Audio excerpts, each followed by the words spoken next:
Hey, and welcome back to another episode. And have you ever wondered how some of the world's most prominent companies fell from grace? How executives, while staying within the confines of the law, made decisions so ethically dubious that they shattered their reputations, crippled industries, and changed the course of business history. Well, today we're going to dive deep into the murky waters of what I call awful but lawful leadership, where the choices were legal but morally questionable, and the fallout was nothing but short of catastrophic.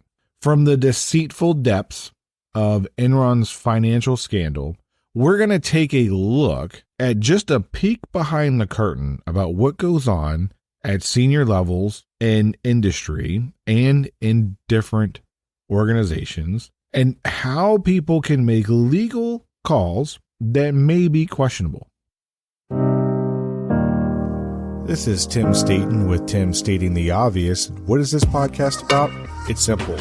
You are entitled to great leadership everywhere you go, whether it's to church, whether it's to work, whether it's at your house, you are entitled to great leadership. And so in this podcast, we take leadership principles and theories and turn them into everyday, relatable, and usable advice. And a quick disclaimer, this show, process, or service by trademark manufacturer, or otherwise does not necessarily constitute an implied endorsement of anyone that I am employed by or favors them in representation. The views are expressed here in my show are my own expressed and do not necessarily state or reflect those of any employer.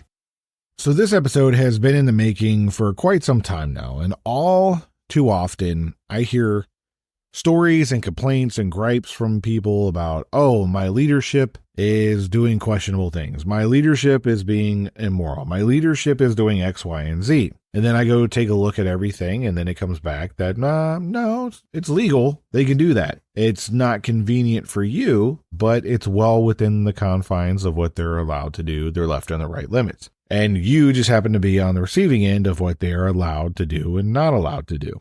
And if you look at the situations in which they occur, the perception could be is, yes, it is perceivably immoral and wrong about how the actions are being treated towards you, or how you perceive the situation to go down. And all too often you look at, I find myself looking at situations and I'm like scratching my head. I'm like, well, this is legal. I mean, it's okay. It's within the regulatory guidance of being able to do it. It's within the policies of being able to be done, but it just doesn't feel right. There's something more here to it that doesn't feel right. And then when you peel back the onion on it, you're like, okay, there were ulterior motives on how this went down and on how these things happened.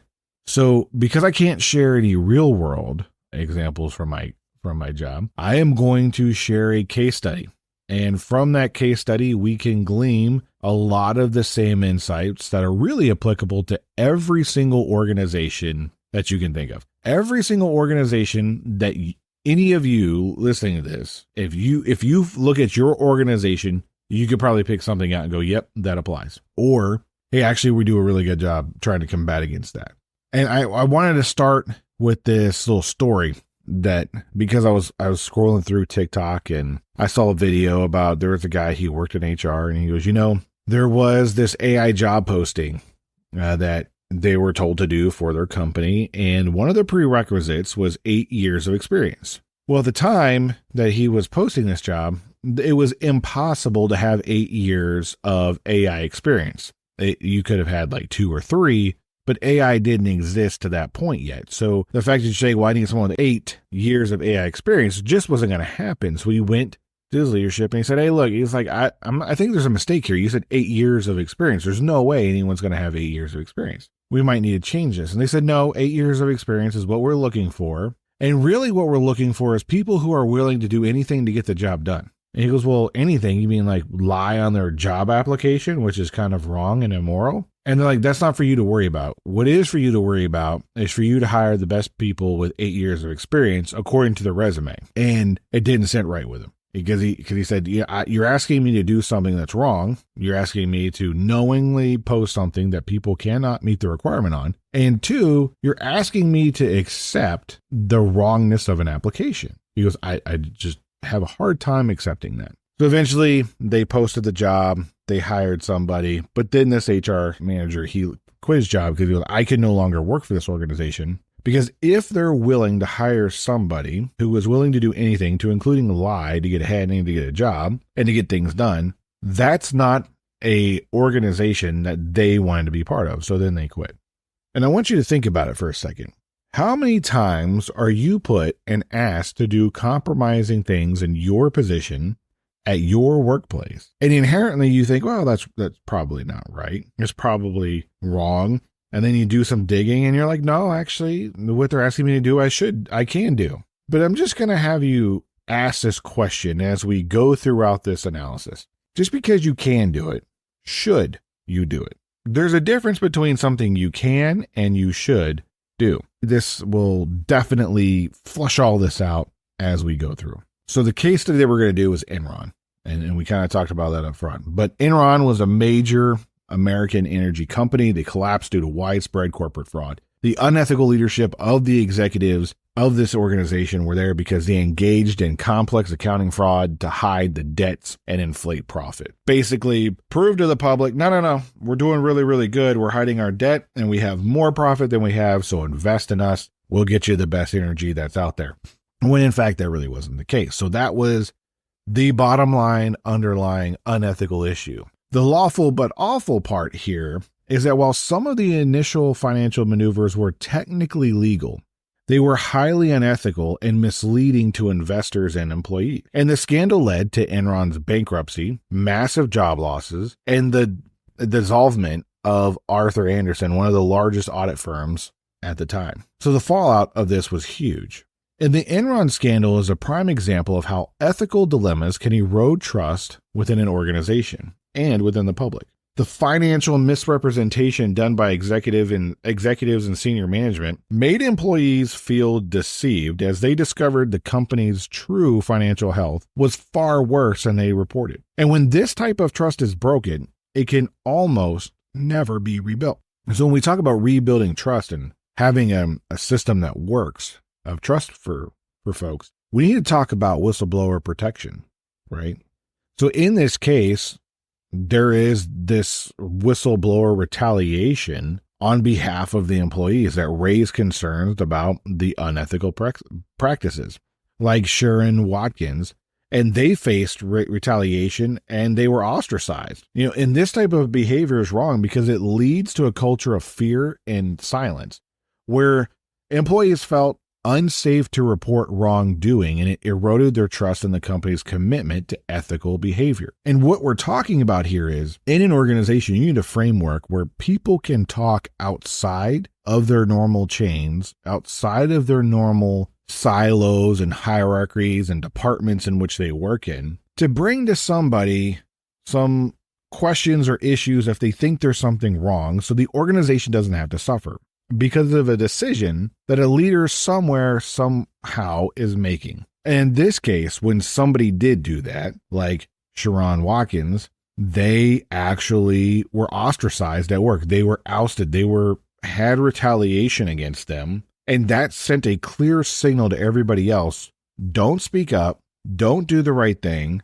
You could have your job on the line for this. And if you don't lose your job, we're going to make your life a living hell. So you probably don't want to do that. And that erodes away the trust within the company, and it erodes away the commitment from the employee to the employer, because now there's no trust. And that's critically important in any organization, especially when you're working with public entities and private entities and making sure that everybody has an above board trust level. Because if nobody trusts you, nobody's going to want to work with you. So another area that may look familiar to people is that there's this issue of the leadership and its hypocrisy. You have top executives that are talking about a culture of high ethical standards publicly while privately doing shady stuff. And I'm going to tell you that eventually the truth will come out and everyone will know. And the disparity of do as I say and not as I do is going to bite you in the butt and erode a trust. So don't be that guy. Don't be that leader out there that preaches this ethical, moral high ground and then does shady stuff on the side. Because I can tell you from experience, as people do this, your unethical stuff will then come to light and discredit everything that you have said. So again, Actions must match your words and vice versa. Am I saying you have to be perfect? No. We are all human beings and we all make mistakes, and sometimes we step on it royally and we step on it royally big, and we need to own up to it, right? And we need to apologize and move on. Sometimes we can't recover from it and we need to change organizations. Sometimes we can, and we can reestablish trust and move on. But if you're being a leader that's hypocritical, no one is going to take you at face value, and people are not going to want to work with you, which then further erodes that employee engagement and that trust. So then when we take a look at their sales practices and how that became unethical, right? So Enron was engaged in aggressive and unethical sales tactics, including manipulating energy markets like the California electricity crisis. Then we have employees who were aware of these practices and felt morally compromised and questioned the integrity of their work and work environment, and that led to a loss of loyalty and trust in the company's vision. Again, another break of trust. So when you have several breaks of trust like that, and then when you have employees and you're asking them to do something and it causes them to question their moral integrity and their moral environment, that's where you run the risk of causing moral injury. You see, moral injury is when an individual experiences profound psychological distress due to actions or the lack of actions which violate their deeply held moral and ethical beliefs. This concept is often talked about in military personnel, when you ask people to do bad things in bad situations because that's what is required. It could cause a moral injury in that person, but it can also be applied to civilians in various professions and situations. So here are the key elements of moral injury. If you've never heard of this, it happens all the time. Some people call it transfer of trauma, which is also true, but this is also the moral injury that happens to people. And so the core of it is, of these elements for moral injury, is a violation of your moral beliefs, psychological distress, and the long-term impact that it has on that individual. That causes moral injury. So in this situation with the unethical sales practices, people were constantly going, I feel compromised. I'm violating my moral beliefs. And then they have this psychological battle about, I need to keep my job. No, I need to do the right thing, but I need to pay my bills, but I also need to make sure that I'm doing the right thing because I got to look at myself in the mirror. I'm the one that's got to be accountable for my own actions at the end of the day. And there's this struggle that happens in there. Then you have the long-term impact that happens on these individuals. And in this case, you have massive job layoffs. You have a whole auditing firm that got broken apart. Then you have everyone losing their jobs on top of that. Huge long-term impact on the psychological effect. So you can take a look at the unethical sales practices that Enron engaged in and how people felt about it. So leaders, you need to listen up.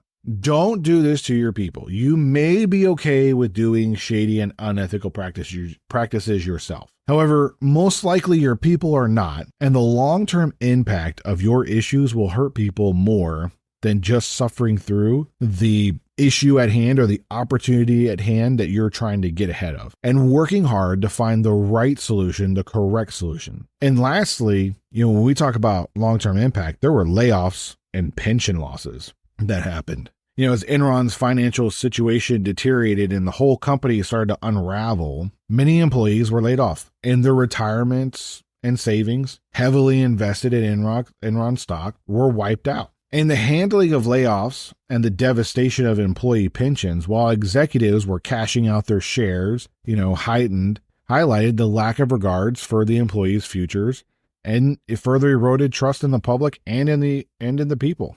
When you have your senior leadership taking their stocks and selling it off and making a killing and making money and patting it on the side because this organization is going down, you're just trying to take everything you can with you before it goes under, and you're just going to make sure that you're okay, and you forget about everybody else on your team. That is highly unethical. Happens all the time. Just look at your organizations and look at your leadership and see what they are doing and see where they're going. Often you'll find this in mergers of banks, right? So two banks will merge. One business and bank is going to lose a name. The other one's going to inherit the goodwill and faith of that name because of the merger. in that process, if you look at the stocks, you got the senior executives and you got senior folks selling their stocks off, getting the cash for it because they know they're on the chopping block. So if I go, I got to get my pension, my severance package, and I'm taking my stocks with me, I'm not taking it down. Further tanking the company as it goes down. So I want you to think about this. How often can you find in your organization that these things happen? They happen daily. They happen all the time, and the things that people do, they may be lawful, right? We may be legally be able to do something, but just because you legally should be able to do something and could be able to do something does not mean you should. Just because you can doesn't mean you should, especially if you look at the long-term impact and the ethical impact of your decisions. Oftentimes, I am convinced people look at it and the what's in it for me perspective, I'm taking care of me first. Leaders, it ain't about us. It ain't about you. It's about your team and your people. But I'm also a firm believer that as people do things, and there may be questionable actions along the way that are lawful but awful, there are a variety of reasons why people do things, and they do what they do. And I am a firm believer that nobody wakes up in the morning and says, how can I screw up today? How can I be the worst possible human being on the face of the earth? I don't think that people wake up that way. I also heavily believe that executives at Enron didn't wake up one day and say, hey, how can I make the most unethical company ever to go down in history and make money in the process? I don't think that people woke up and it came to that conclusion. It happened over the time with smaller legal, unethical dilemmas that everyone allowed to happen. And people didn't hold each other accountable and nobody spoke out about it. And if someone did speak out about it, they hammered that nail back in place and made an example out of that person so nobody else spoke up, creating a less than optimal work environment.